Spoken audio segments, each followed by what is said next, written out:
हम पापिनी नाम के बिना चल जाए कि हम पापिनी नाम के बिना।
बेकार है दुनिया में। संतों ने कहा अजी छत्र आन बिनु विप्र ज्ञान बिनु, छत्र आन बिनु विप्र ज्ञान बिनु, घर संतान बिना।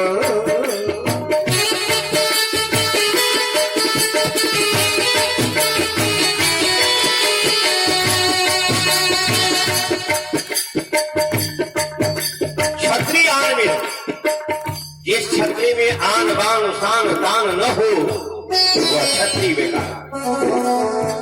जिस विप्र में अपने धर्म शास्त्र का ज्ञान न हो, ब्रह्म का ज्ञान न हो, वो विप्र भी बेकार। और जिस घर में छोटे छोटे नन्हे मुन्ने बच्चे न हो वो घर भी बेकार है। कैसे? देह प्राण बिनु हाथ दान बिनु भोजन मान बिना,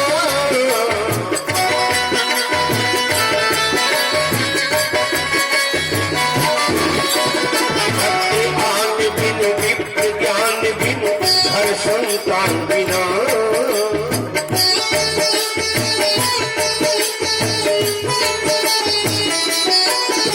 ठीक उसी तरह से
कौन बेकार है?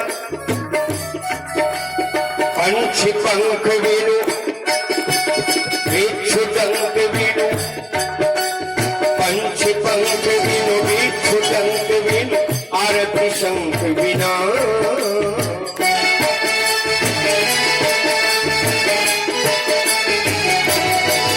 आज पंच पंख बिनु बिच्छू डंक बिनु, आरती शंख बिना।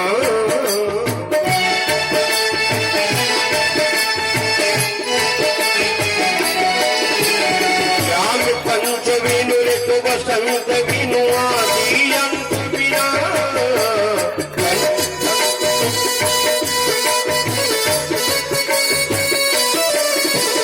पंच पंख बिनु बिच्छू डंक बिनु, आरती शंख बिना।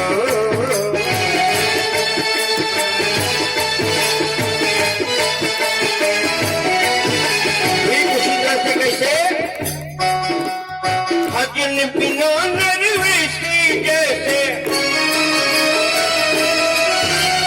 भजन बिना नरवेशी जैसे, अश्व लगाम बिना, अश्व लगाम बिना चल जाए कि हम पापिनी, नाम के बिना चल जाए कि हम पापिनी, नाम के बिना, नाम के बिना री, नाम के बिना री, नाम के बिना चल जाए कि हम पापिनी, नाम के बिना चल जाए कि हम पापिनी, नाम के बिना चल जाए कि हम पापिनी, नाम के बिना री, नाम के बिना री, नाम के बिना चल जाए कि हम पापिनी, नाम के बिना चल जाए कि हम पापिनी, नाम के बिना चल जाए कि हम पापिनी, नाम के बिना।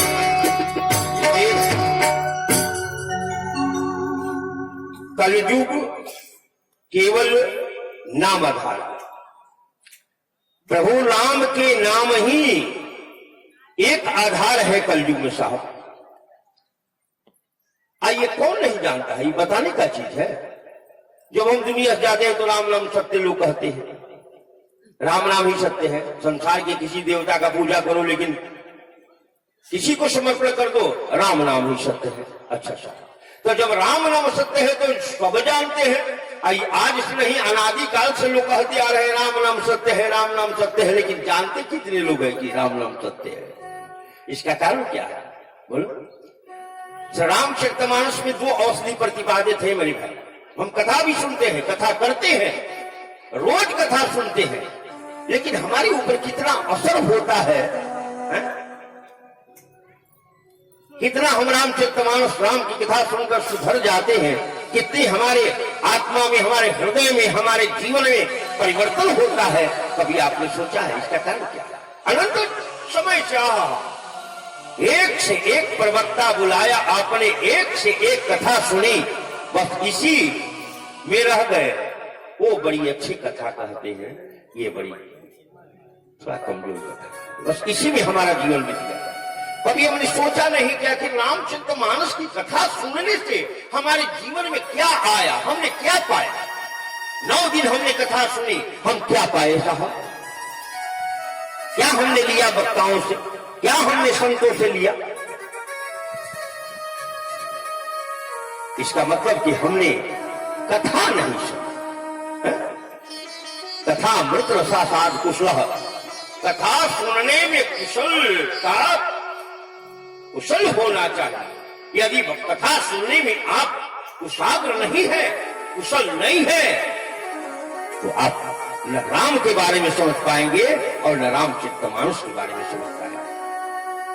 हनुमान जी से बड़ा कुशल श्रोता कौन है? भगवान राम के कुशल श्रोता हनुमान जी के सिवा रामचरितमानस में और है कोई? और भगवान जब कथा कहते हैं तो ही एक श्रोता एक वक्ता है, एक श्रोता एक वक्ता। भगवान राम की कथा हो तो हनुमान जी श्रोता बन जाते हैं और भगवान राम कथा कहते हैं, कोई नहीं मिलता। अब भगवान राम जब कथा कहते हैं तो हनुमान जी श्रोता, हनुमान जी कहने लगते हैं तो राम जी श्रोता।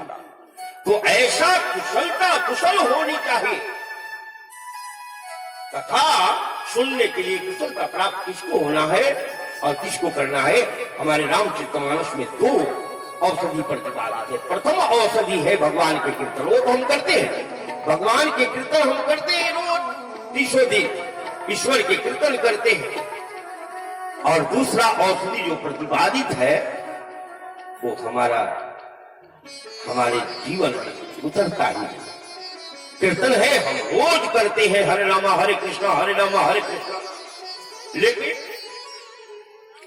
दूसरा जो औषधि प्रतिपादित है वो हम जीवन में नहीं उतारते हैं उसका। वो कौन सा? संयम। जीवन हमारा जिस दिन कथा में संयमित हो जाए तो राम को मिलना, भगवान को मिलना कहीं दूर नहीं। परमात्मा कहां है? परमात्मा तो हमारे हृदय में, राम तो हमारे हृदय में बैठे साहब, इनको खोजना है। शास्त्र कहते हैं कि हमारे, अच्छा जीवात्मा परमात्मा में, हमारे और भगवान में कितना अंतर है?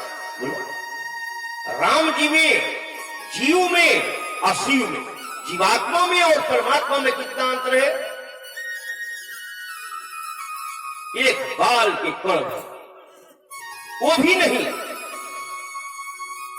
शास्त्र कहता है कि भगवान में और आप में कितना अंतर है, हम में और भगवान में कितना अंतर है। तो मान लो एक वृक्ष का डाल है, एक वृक्ष का, पीपल का वृक्ष है, पीपल के वृक्ष के एक डाल पर दो पक्षी बैठे हुए हैं और दो पक्षी किस अवस्था में बैठे हैं? तो सखा भाव में। किस भाव में? सखा भाव में। दोनों पक्षी सखायाम भाव में, सखा भाव में बैठे हैं। शास्त्र कहता है कि द्वास पर्णा सयुजा सखाया समानम वृक्षम प्रशस्व जाति तयोरन्य विप्लम स्वादत्य न सन्न्यो अभिचाक्षी थी। परमात्मा और जीवात्मा में क्या अंतर है? थोड़ा सा विवेचना करें। परमात्मा जीवात्मा एक ही डाल पर बैठे हुए दो पक्षी, लेकिन दोनों में अंतर क्या है? दोनों में अंतर क्या है?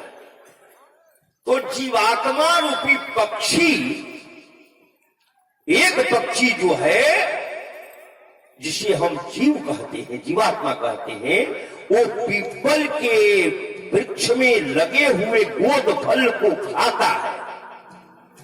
बैठे सखा भाव से, वास प्रणा संहिता सखाया, सखा भाव से, सखायाम भाव से।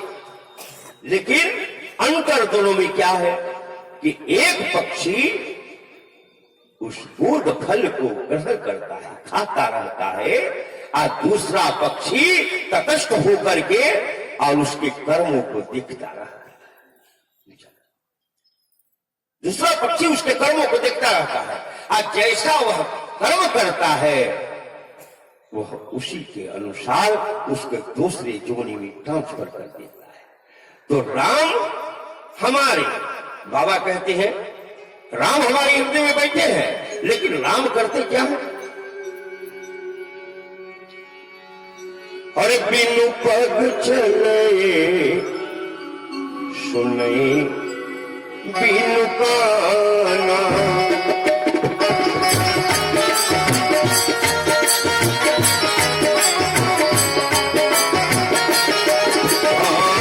बिनु पग चले सुने बिनु काना,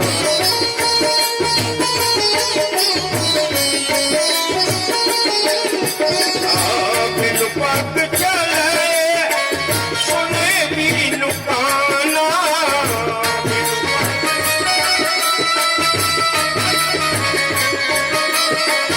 बिनु पग चले सुने बिनु काना,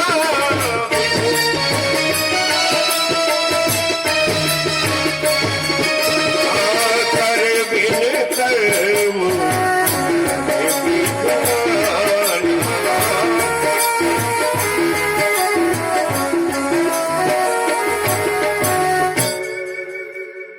उसके हाथ नहीं है, लेकिन सारे कर्म को करता है। किससे? जीवात्मा से। आपके हाथों से वह कर्म करवाता है। जिस दिन उसकी शक्ति खत्म हो जाएगी, हाथ का सामर्थ्य खत्म, वो अंदर में बैठकर बस यही करता है। उसको पैर नहीं है लेकिन चलता है। किसके सहारे? जीवात्मा के सहारे। दोनों मित्र सखाया भाव से बैठे हैं, इसलिए एक दूसरे के सहयोग, एक दूसरे के सहयोग से इस शरीर को चलाता है। जिस दिन राम निकल जाएंगे, जिस दिन हमारे जीवन से राम कट जाएंगे, उस दिन हमारा यह जीवन बेकार और निरर्थक हो जाएगा मेरे भाई बहनों। इसलिए राम हमारे जीवन में जितने भी घटना, जितने जितने भी कर्म होता है बस उसी के अनुसार, हमारे चाहने से, हमारे करने से कुछ भी नहीं होता है। इसलिए अगर निरंतर हम संयमित जीवन, संयम से भगवान की कथा सुने तो हमारे अंदर अध्यात्म और आत्मबल की तुष्टि और